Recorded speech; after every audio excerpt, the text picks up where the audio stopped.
So we were just commenting on how lucky you all are that the most exciting session is at the end of the day. It's on accreditation and certification. So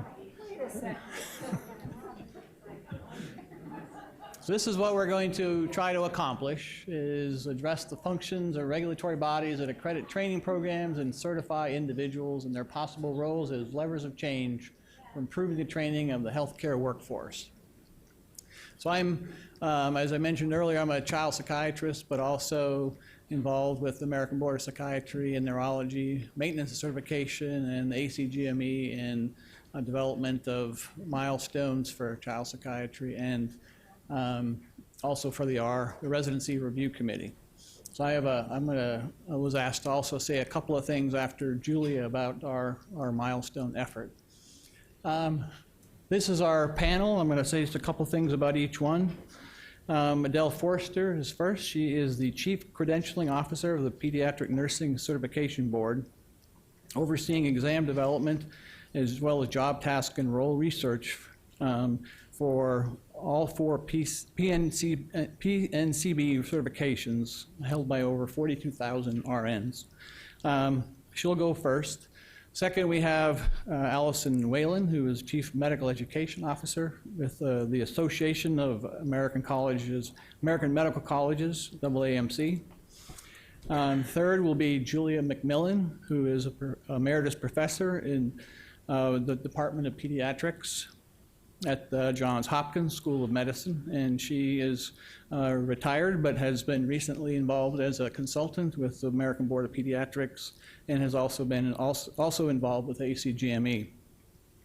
Next is Ryan Beveridge, is the director of the Center for Training, Evaluation, and Community Collaboration, CTEC, and associate professor of psychological and brain sciences at the University of Delaware.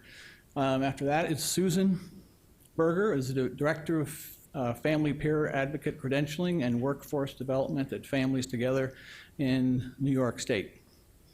Marcy Nielsen is our cleanup hitter, President and Chief Executive Officer of the Patient-Centered Primary Care Collaborative, a nonprofit membership coalition whose mission is to unify and engage diverse stakeholders like all of us.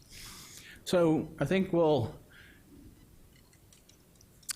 get going, but let me just say that the credentialing and certification has a long history.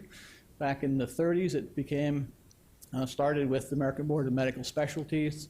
ACGME started in 1981, but even before that was the Internal Medicine Committee. Nurse practitioner exam, 1977, and probably before that had the other nurse exams.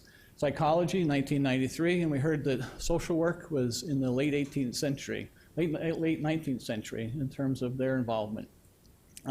We also heard from peer advocates who are being certified, so we're going to talk about many of those things today. And this is what we've talked about at our table today, that there's lots of challenges with differences across the country, tendency to silo, and unclear funding to do these certification changes and accreditation changes. And what's the opportunities? That's what we're going to try to focus on today. So let me start with Adele.